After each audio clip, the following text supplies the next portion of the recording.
Now, the greatest radio shows of all time. Suspense. The Shadow Node. Washington calling David Harding, Counter Spy. Classic radio theater. The Great Gildersleeve. Fibber McGee and Molly. Dragnet. Gunsmoke. The Lone Ranger. Now, step back into our time machine with your host, Wyatt Cox. Good evening, friends of the Inner Sanctum. J Carroll Naish, starring in an episode of Life with Luigi. This episode originally broadcast June 30th, 1950.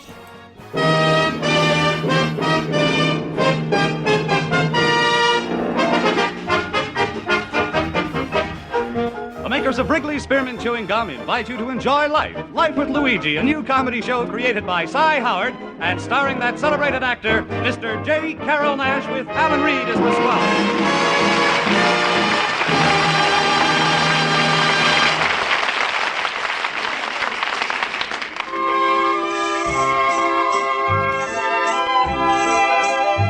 Now let's read Luigi's letter as he writes about his adventures in America to his Mama Basco in Italy.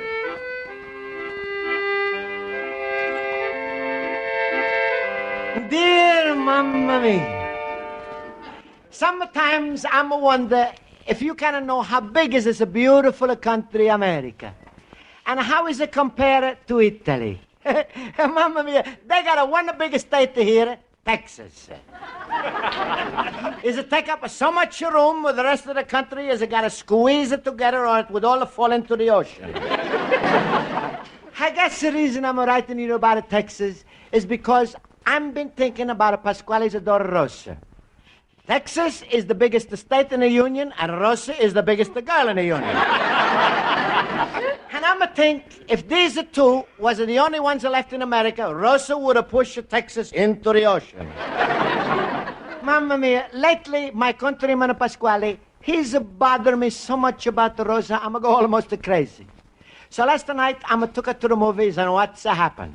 I bought her 2 seats, we went in, Rosa sat down, and I had to stand all the night. Next time, I better reserve half of the balcony. But anyway, told Pasquale about this, and again he's started to insult me. He's a holler and a holler until he's kept me late for my night school class. So that I left him there and I run away to my school teacher, Miss Spaulding, who I'm going to ask her advice on what I should do.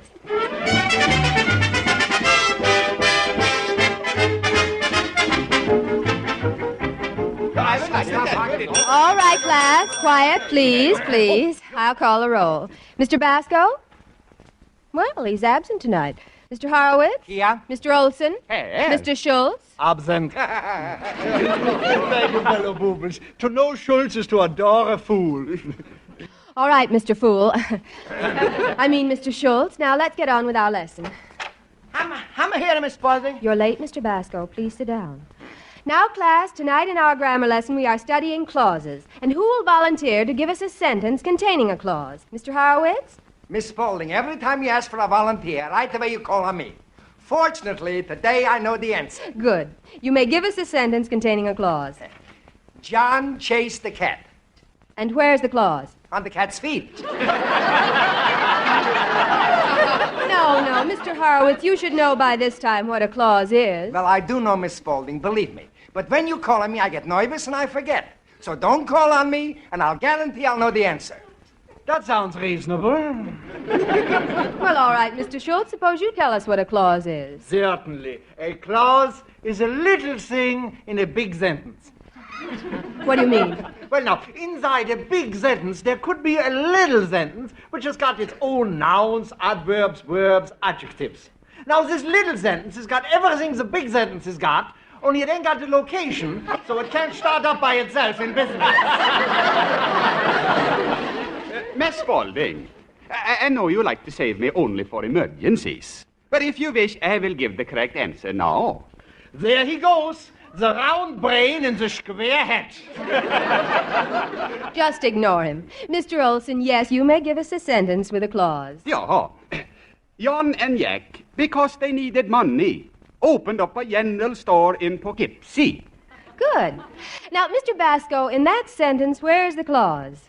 In a Poughkeepsie. What?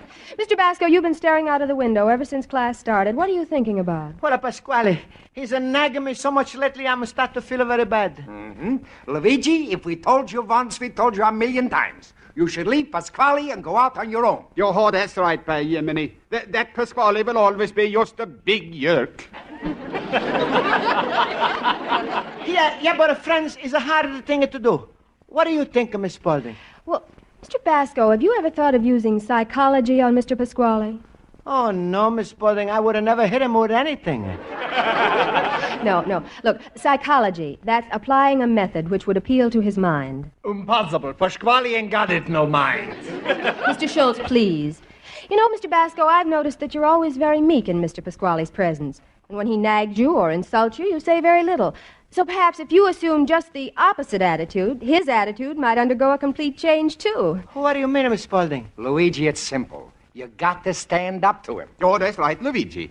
Tell him you will leave him, and I'll bet you he stops pestering you. That's a wonderful idea, Luigi. Now, next time Pasquale opens up his mouth, you just fold your arms and say, Pasquale, one more word out of you, and I am getting out of here. Yeah, but do you think it's going to work? Well, why don't you try it, Mr. Basco? Nothing else has succeeded. Luigi, it's bound to work. You see, you produce a psychogenic reaction in Pasquale, which releases infantile fears and aggressions, causing his defense mechanism to drop and his maintenance of composure and assurance to be eliminated. Why, Oh, that was Schultz, that's wonderful. Yeah, Schultz, that's so wonderful. What does it mean? Luigi, it was tough enough memorizing it. I gotta know what it means, too.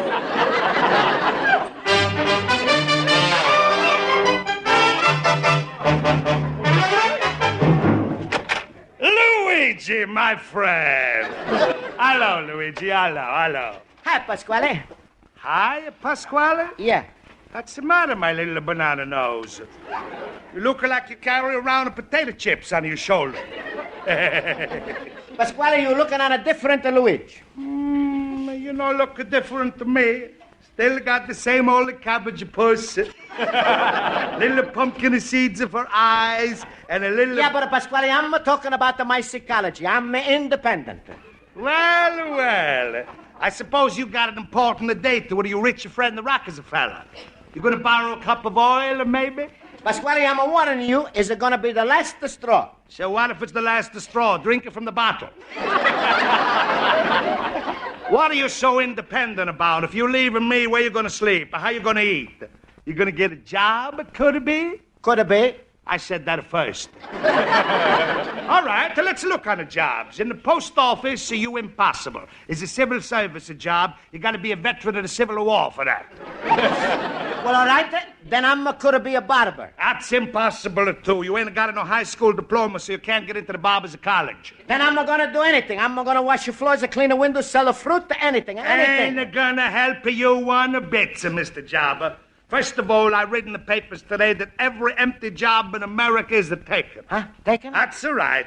They got 5 people for every 2 jobs, which means there's 2.5 people looking for 1 job. That's the statistics. You mean 2.5 people is looking for 1 job? That's right. 2 big fellas and 1 midget. Now go ahead and look me in the face and tell me you're going to take away a job from a midget. Well, Pasquale, it's a big country. There must be something I can do. So, with you brains and you training, which you ain't got, only thing you can do is buy a little monkey, a tin cup, and an organ. Now, Pasquale, maybe don't that talk way like you that. could grind out a living. Yeah. Pasquale, 1 more word out of you, and I'm leaving. What? Are you leaving? That's right. All right, get out of here. What? You mean that? You heard me. Good ribbons to bad radish, or whatever they say. Get out of here, and remember, don't ever open this door and darken in my face again. Yeah, but, Pasquale, ain't you sorry for what you said? That's a fine way to talk to me. Fellow what's brought you from the older country. Fellow who... Oh, what's the use? It's only proof of what they say. A snake in the grass is worth 2 in the bush. Go. I don't want to look on you. Yeah, but Pasquale, don't you know nothing about the psychology? I know nothing about nothing. But I know this. I want you out by tonight, and I don't care if you travel, find a job, and even get rich. You don't think? No. And if you passing me on the street, don't even bother to say hello, because we're going to be living in a different cities.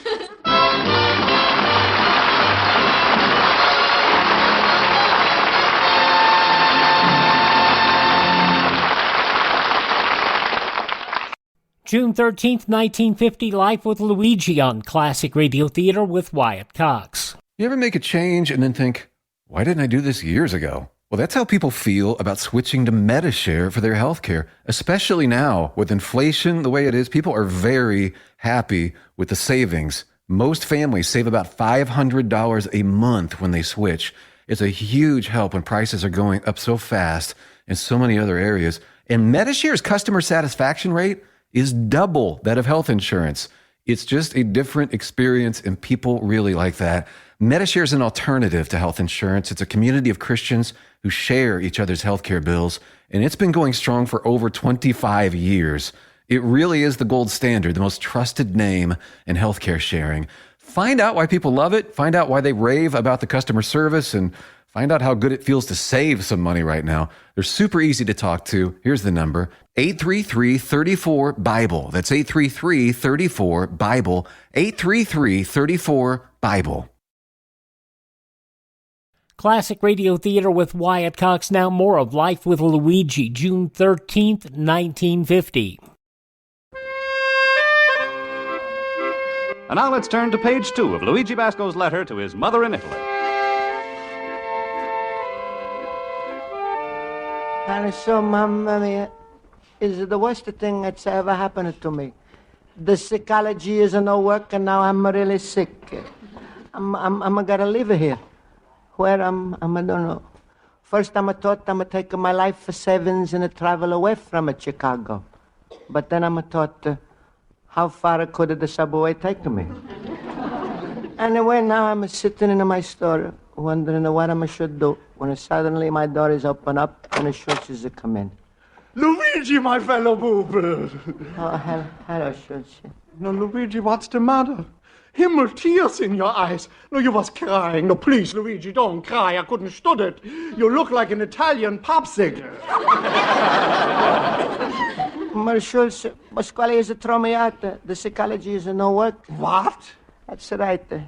He's said two snakes is worse than a radish in the grass. So he said I should never say hello to him in a different city because he's going to have a darker face. Himmel, Luigi, are you verschimmelt?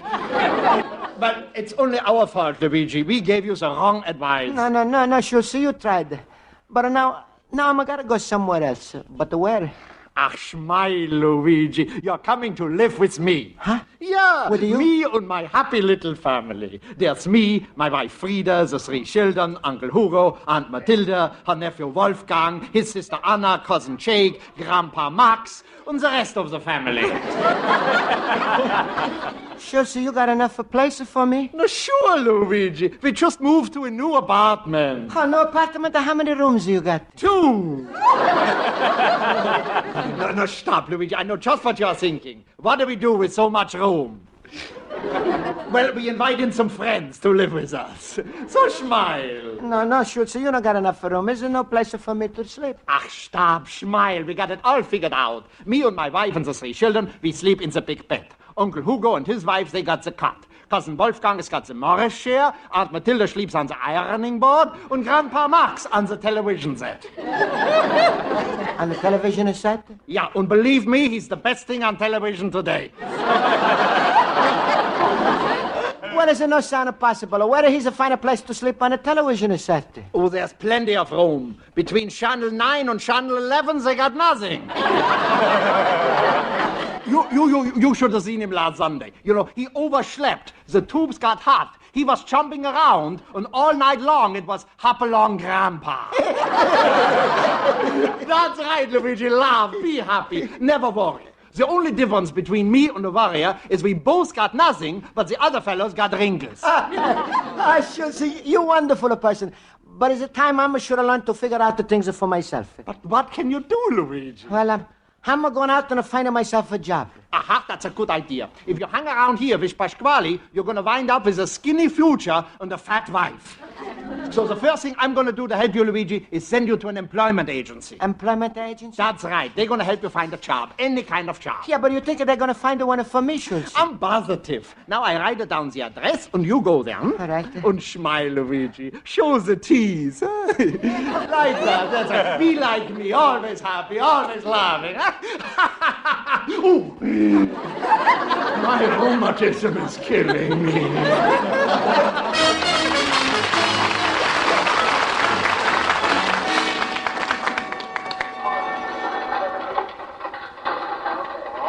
Fine, you filled out the application properly. You don't tell us what previous jobs you've held. Well, Miss Employment lady, since I'm in this country, I'm always worked for myself. I see. And how much did you earn? That's the trouble. I was my own boss, but I never could afford to pay myself for what I'm earned. Well, Mr. Basco, as regards wages, how much money do you expect? It depends. How much money you got? You don't understand. We don't pay you the money. We just give you the job. What kind of a job is this where I'm going to get paid? Mr. Basco, your employer pays you. All we get is your first week's salary. You got my first week's salary? Yes. Why? You do my first week's work? No, of course not. That's a funny thing. Is it like being married without a wife? No, it's only our fee, and we'll straighten it out. The important thing is to find you a job. Do you know office work? Well, I think I could work in an office. Well, you have to have more than a desire. Some typing, bookkeeping. How's your shorthand? How's my shorthand? Yes. Please, lady, this sleeve is a little longer than the other one, but both of my hands are the same size. Well, I guess office work is out. Look, Miss Employment. Maybe you can find me work in a restaurant. Yeah, sometimes I'm a help out in a Pasquale's Spaghetti Palace. Well, fine. I can get you a job in dozens of coffee pots. Coffee pots? Certainly. You know what a coffee pot is, don't you? Oh, sure. That's the pot where you make the coffee in. But how am I going to work in one? Oh, don't worry. Now, you take this note down to Jones' Hash House and see if you...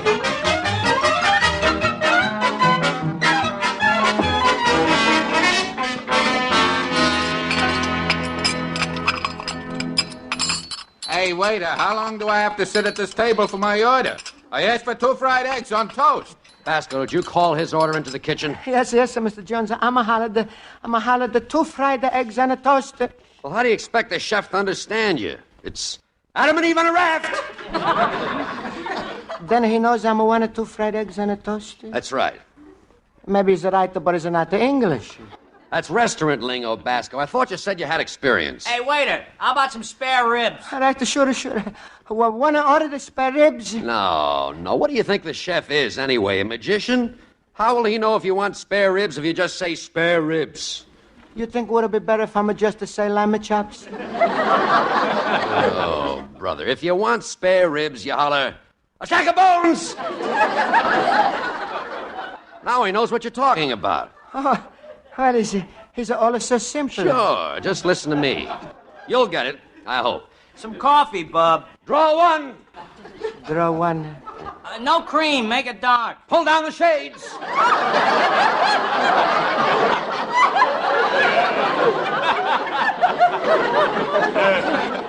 Hey, Basco, what you doing? I'm pulling down the shades like you said. Stop. I was just... Hey, where's my eggs? Oh, yes. Is Adam and Eve in a lifeboat? On a raft. Where's my coffee and my spare ribs? Yeah, pull it down to the curtain as they're coming up a lifeboat with Adam and Eve is a stack of a bones. Oh.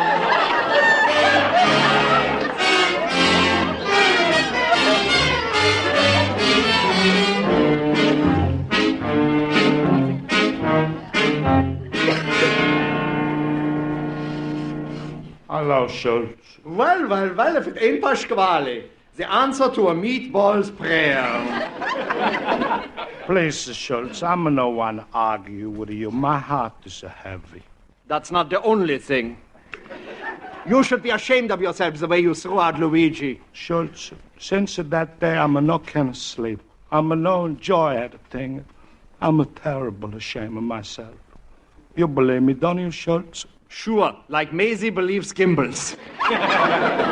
Honest, Schultz, I'm a swear, pinky to the sky. I would do anything to get that boy back. Well, it's too late now, Pasquale. Luigi's got a job, and he's very happy. Don't say that, Schultz. I'm not gonna stand. Luigi should be happy. I mean, without me. Where is he? I ain't talking. All right. Serves me right to my heart. I should break in a teeny-weeny pieces. In a teeny-weeny pieces.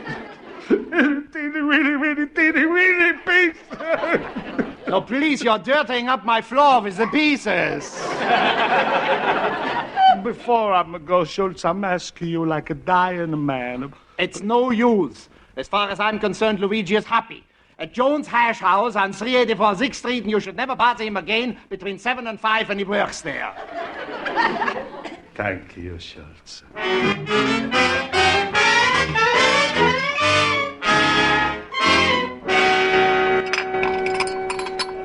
Hey, let's have a stack of wheat cakes. Sure. Stack of wheat. So what's the order, bud? A couple of eggs. How do you want them? Fry 'em on both sides. Let's have a two and flop them over easy. What's the use of pal? Give me a hamburger with onion on it. Grind the dog and a pin of rose on him.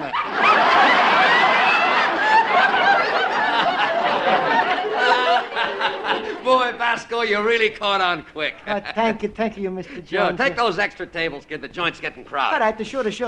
The conclusion of Life with Luigi from June 13th, 1950, starring J Carroll Naish and Alan Reed, will conclude following these important words from your favorite station, Classic Radio Theater with Wyatt Cox. No offense, but are you a little fat when you look in the mirror? How would you like to learn the secrets to lose 3 to 5 pounds a week easily without joining the gym or going through any crazy diets? It's called Body Sculpt by Med Diet. For the last 2 decades, we've been helping people just like you that have pounds they want to shed. We've helped millions of people lose thousands and thousands of pounds over the years. And now it's your turn. Learn the secrets of how to lose weight with one simple phone call. You'll see an amazing difference in a matter of days. Don't believe us? We'll offer you a money-back guarantee. If you're ready to start losing weight right now, call right now to learn more about your risk-free order to Body Sculpt. Call for your risk-free offer. 800-738-5332. 800-738-5332. 800-738-5332. That's 800-738-5332. Are you in bad pain? You know what I mean.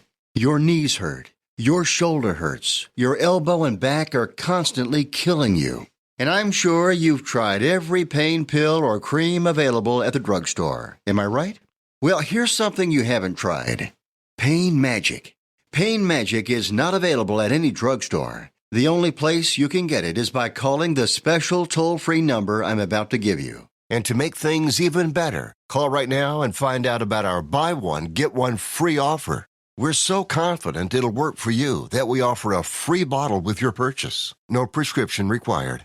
Call now to learn how you can get Pain Magic and get rid of your pain. Remember, your results may vary. 800-492-8164. 800-492-8164. 800-492-8164. That's 800-492-8164.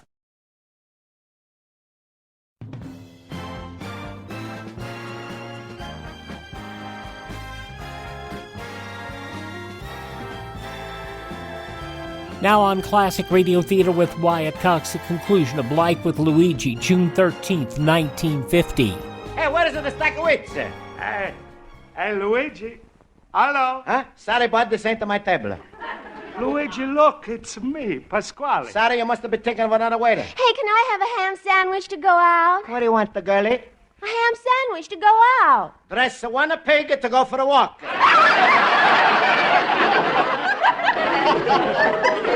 Luigi, what's happening to you? You don't even talk English anymore. Look, bud, look, I'm only got 2 hands. You better get another waiter.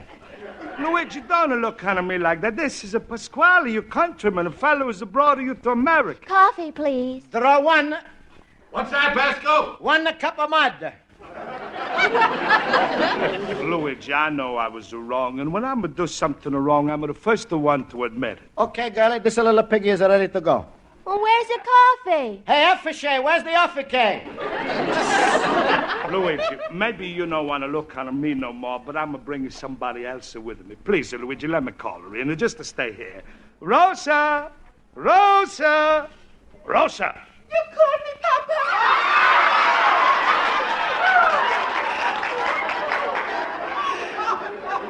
Yes, my little pigeon. Rosa, look on Luigi. Tell him what you would want the most of all. Most of all? Yes, and tell him what you need to make you happy. 6 lamb chops and lots of potatoes. Oh, shut up your face. Luigi, please, listen. How's about that beef sandwich? Beef sandwich? One cow between the sheets. Luigi, please. Look, about I told you I'm only got 2 hands and this ain't to my table. Come, Rosa, it's no use.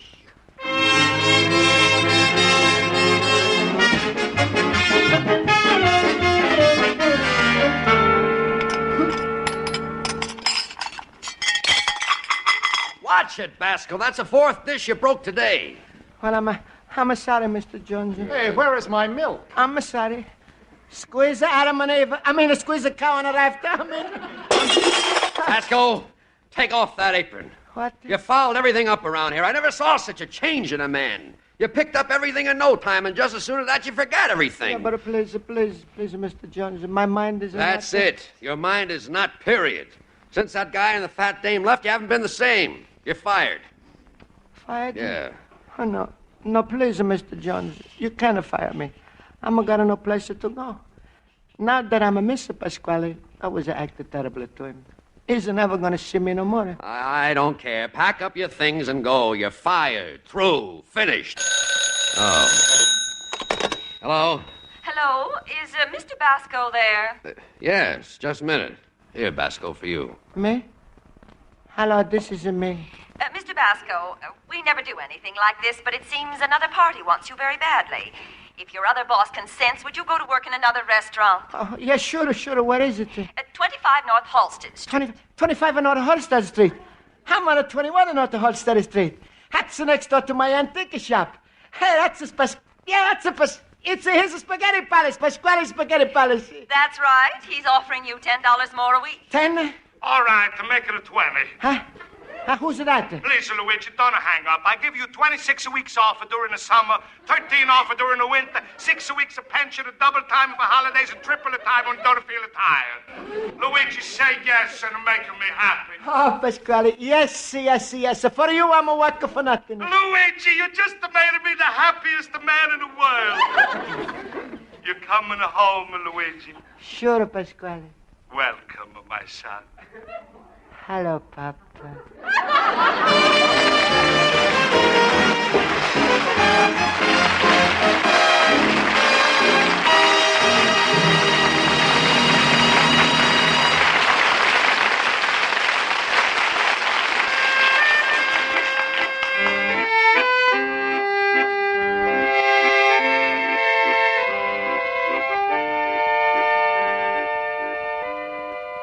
And so, Mamma mia, everything is a work out fine.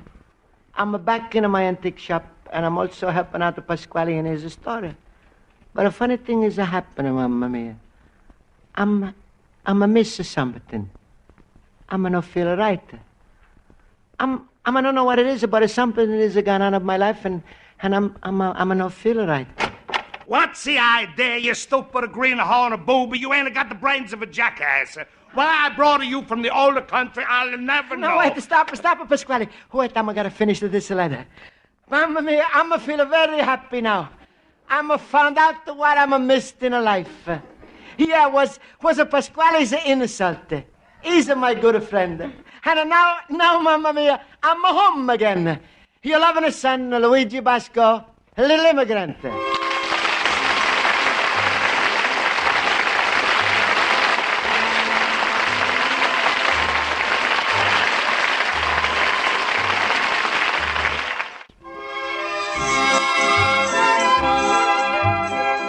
Friends, so that the members of the Life with Luigi cast may enjoy a well-earned vacation, this program will be off the air for the next 8 weeks.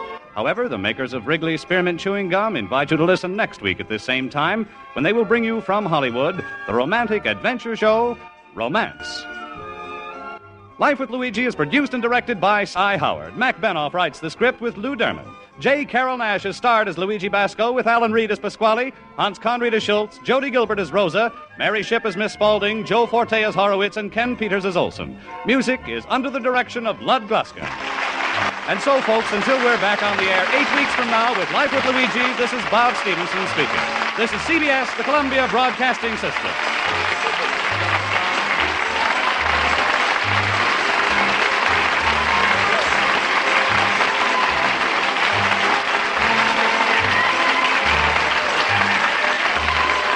Yes, another show taking off for their summer vacation, June 13th, 1950, Life with Luigi on Classic Radio Theater with Wyatt Cox.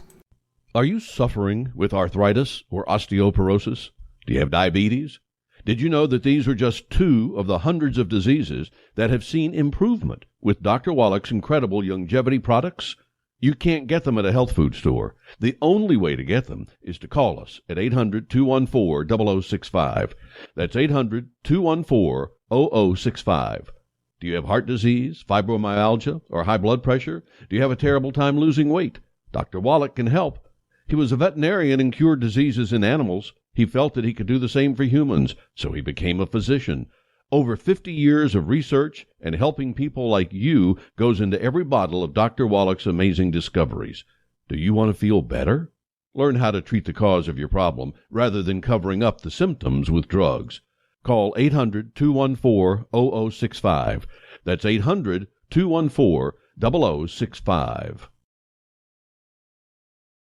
Now on Classic Radio Theater with Wyatt Cox, an episode of the quarter-hour version of Mr. District Attorney. This episode goes back to June 13th, 1939, the $100,000 check.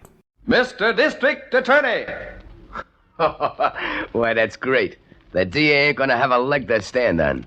You're a smart lawyer, Lester. Orlando, I asked you to come over here to my house today to clear up some of the details of the case I'm preparing for the Ohio Kid's defense. There are certain angles I wanted to talk over with you. I'm leaving it all to you, Lester. I hired you to get my torpedo the Ohio Kid out of that murder rep that the DA has on him. You're the best criminal lawyer in the country. Do it your way. But you've got some good ideas, too, Orlando. Hey, you think so? Well, a man who can build up the biggest restaurant racket in the country and line up all the food wholesalers and waiters in this city must have brains. Well, I got kind of a flair for organization. I had those restaurant owners eating right out of my hand.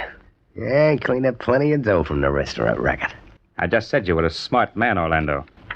You'd better stay that way. What are you getting at? You and I have an agreement, Orlando. And the smart thing for you to do is to live up to it. Well, ain't I? You're going to get that check for $100,000 just as soon as you win the murder case and the Ohio Kid goes free. You agreed that check for $100,000 is mine, win or lose. All right. But it's an escrow, just to be sure you don't grab the dough and take a powder on me. You see, I don't like to get double-crossed. Duke, as far as I'm concerned, the money is the least important part of our deal. Oh, I want it, of course, but the thing I'm most interested in is getting the nomination for the office of District Attorney at the next election. You'll get it. You beat the DA at the kid's murder trial, and my political friends will fix that nomination for you. Okay, Duke. But just remember, I won't stand for a double cross either. Try anything phony and you'll wind up in the electric chair. I know how to put you there. I wouldn't double-cross you, Lester. You're my lawyer. Lucky Lynch was your right-hand man, and now he's in the hospital with a bullet in his stomach because you double-crossed him. That's different. Lucky knows too much. Maybe I know too much, too. The same thing will happen to me. Lester, sometimes you get the screwiest ideas. I need your help to beat the DA. I ain't gonna double-cross you. You'd better not. Okay. Well, I gotta blow, Lester. So long, Orlando. Oh, look, there's something I forgot to tell you. Yeah? That check for $100,000. What about it? I borrowed that dough from the crime syndicate in Pittsfield. I know. I saw P.J. Pierpont's signature on it. He's head of the syndicate. Do you know him? Not very well. I haven't seen him for quite some time, but we've had dealings in the past. Yeah? Well, look, don't say anything to him about that check if you see him. You see, he don't want anybody to know his syndicate has given me financial backing. Why not? Well, PJ's got his reasons. He wants to keep this deal undercover, and I gotta do what he says. You're sure the check's all right? It's certified, ain't it? I mean, you're sure the syndicate really loaned you that money? Sure you're not trying something shady? Say, I wouldn't try to pull any funny stuff on those boys. Okay, Duke. Okay. You have my word. I won't say anything about it. Thanks. I wouldn't want anything to get back to PJ. That would be bad. Yeah, that'd be very bad. Not too much off the top, Emil. My hair's thin enough up there as it is. Well, Mr. Lester, I'm glad you could come up here to see me. Well, I'm glad to see you, Mr. Pierpont. Sure is convenient to have your barber cut your hair right in your own home. Well, I have to do this. The banker can't call his time his own. And that's why I said I'd see you here, Mr. Lester. Mm-hmm. I knew when you called my office that this was the only opportunity I'd have to see you. My day is completely filled. Trim those sideburns a little higher this time, Emil. Heading a big syndicate like yours must keep you very busy. Oh, yes, indeed. What did you want to see me about, Mr. Lester? About one of your interests, shall we say, Mr. Pierpont? I wasn't aware we had any dealings at present, Mr. Lester. Indirectly, Mr. Pierpont. Could we discuss it in private? Certainly. That's all for now, Emil. I'll call you when we're through. Well, Mr. Lester? Mr. Pierpont, I've been retained by Duke Orlando as his lawyer to defend his torpedo, the Ohio Kid, against a charge of murder. Yes, I heard so. My fee is guaranteed by a $100,000 check drawn against your syndicate. Our check for $100,000? Oh, I realize I wasn't supposed to know about that check, Mr. Pierpont, but you can rely on my discretion. You actually saw a check for $100,000? Signed by you and certified. I see. There's nothing wrong with it, is there, Mr. Pierpont? Did you ever consider, Mr. Lester, that it might be a forgery? You mean you didn't give Orlando the money? Well, that's entirely possible. I get you, Mr. Pierpont. You don't want to talk about it. You're assuming that we're financing Mr. Orlando. I'm not assuming anything. I know you're backing him, but you needn't worry. I won't talk about private investments, shall we say? Call it what you will. I'd advise you not to say anything about this matter to anyone. Okay, have it your own way, Mr. Pierpont. I don't know Duke Orlando. I never saw the check, and I don't know anything about you or your crime syndicate. You're a shrewd article, Mr. Pierpont. It's very careless of Mr. Orlando to show you that check. Oh, he isn't entirely to blame. You see, I demanded cash in advance for my services as attorney. He had no alternative but to show me the syndicate's check. I'm glad you told me about this, Mr. Lester. I know you won't carry it any further. You can depend on me, Mr. Pierpont. Nothing will get out. I just wanted to know where I stand. Mr. Lester, you'll have to excuse me now. As soon as Emil finishes my hair, I've got to call a special meeting of the board. A certain matter needs immediate attention. Good afternoon, gentlemen. Hello, PJ. Is everyone here? Where's Reeves? He had to fly to the coast, PJ. Some trouble with the West Coast Company we're financing. Well, we'll hold this meeting without him. Something very important has come up. What is it, PJ? Gentlemen, I believe you were all present a few days ago when Mr. Duke Orlando asked this syndicate for a loan of $100,000. Yes. And I believe it was the unanimous decision of this board not to approve the loan. Am I correct? Quite right, PJ. What's all this leading to, PJ? This. You may be interested to know, gentlemen, that Mr. Duke Orlando has a certified check drawn on our syndicate in the amount of $100,000. What's that? But that's impossible, PJ. We refused the loan. Nevertheless, such a check is in existence. I learned of it today from Mr. Lester, Orlando's attorney. Gentlemen, Duke Orlando has deliberately forged a $100,000 check on our corporation. We've got to get that check stopped. That's right. But, gentlemen, there's a principle involved here that I must bring to your attention.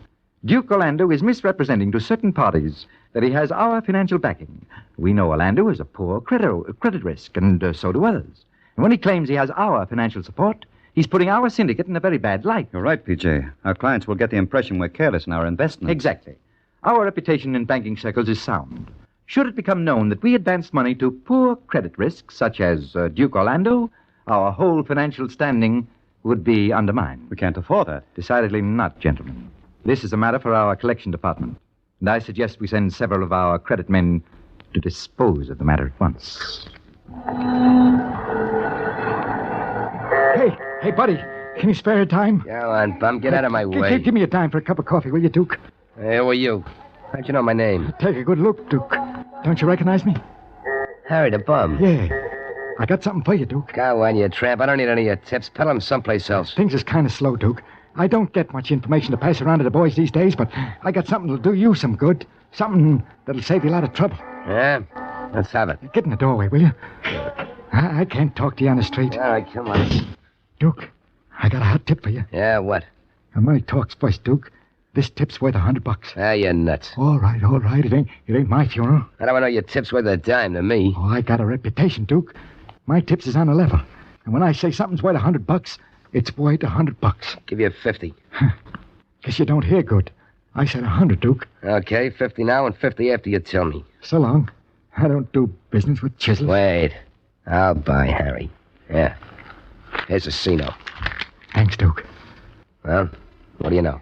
I hear some of the boys from the crime syndicate are in town looking for you. How'd you know that? I heard a couple of fellas talking about a check you forged on the syndicate. 2 of their credit men are out to take care of you. How'd they find out? I don't know who they sent, but they got Trigger Smith and Smiley Jackson on the payroll. All them credit men are killers, Duke. When they go after a guy, they don't miss. I thought you'd like to know.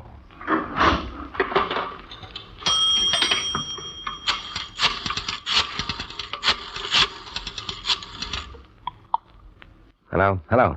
District Attorney speaking. Hello, D.A. This is Duke Orlando. Duke Orlando? Yeah, I understand you're looking for me, D.A. Not particularly, Orlando. Well, I'm coming right down to see you. I don't want to see you now. Now, listen, D.A. When I want you, Orlando, I'll come and get you. Goodbye. Well, Harrington, that's one I can't figure out. Duke Orlando wants to give himself up. The pressure must be getting too tough for him, D.A. Maybe he wants to make a good impression when we get him in court. He can say we didn't have to go out looking for him. He sounded pretty nervous on that phone. Something's got him scared. Don't know just what, but after I get through with these reports, I'm going over to the hospital and have a talk with Lucky Lynch. He ought to know what's up. Yes, if he's well enough to talk. He's not been coming along so well the last day or so. Now, you get out of here, Harrington. I've got about 2 hours' work on these reports before I can get over to the hospital. Calling Dr. Jones. Calling Dr. Jones. Dr. Wilson wanted in surgery. Calling Dr. Jones. Calling Dr. Jones. Well, Mr. District Attorney. Good afternoon, Doctor. I'm on my way in to see your patient, Lucky Lynch. How is he? I want to speak to you about him. He's been in a coma most of the day. I didn't know he was that bad, Doctor. The drains we have in his wound show that infection is setting in. Oh, it's serious, isn't it? Bullet lodged in the stomach wall, and when infection develops that close to a vital organ, we've got a fight on our hands. Then it may be fatal? It's a 50-50 chance, Mr. District Attorney. Can I see him now? Yes, he's conscious, but I wouldn't ask him to talk very much. He's extremely weak. Strain of talking would react unfavorably. All right, Doctor. Thank you. Hello, Lucky. Now, don't say anything. Let me do all the talking. The doctor says you shouldn't exert yourself. Now, I'm going to ask you some questions. Just answer yes or no if you can. Lucky, I've been in my office for the past 2 hours, and in that time, Duke Orlando has telephoned 3 times. He says he wants to give himself up. Each time he called, he sounded more nervous and jittery than the time before.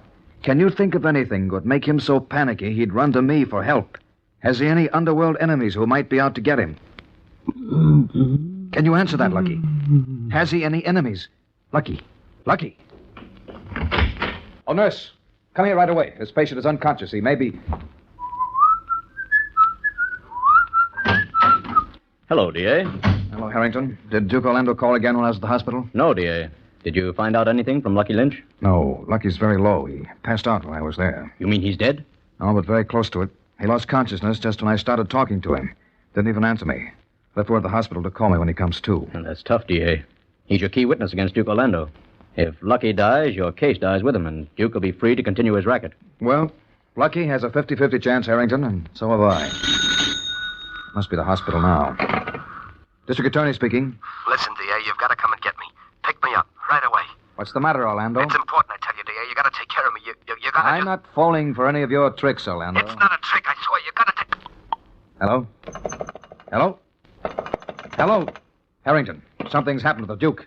I've got to get out of his house fast. Mr. District Attorney, dramatized by Phillips H. Lord, will be with you again tomorrow. All names of characters used in this program are, for obvious reasons, fictitious. Mr. District Attorney, subsequent to Friday of this week, will come to you once a week in half-hour form, commencing June 27th, 10 to 10:30 p.m. Eastern Daylight Saving Time. It will not be heard during the intervening week. This present period will be occupied beginning Monday of next week by Fred Waring in Pleasure Time. This is the National Broadcasting Company, RCA Building, Radio City, New York. Summer schedule changes again. June 13th, 1939, Mr. District Attorney, the 15-minute version, here on Classic Radio Theater with Wyatt Cox. Thanks for making us part of your day. Please thank this station. Support their advertisers, would you please?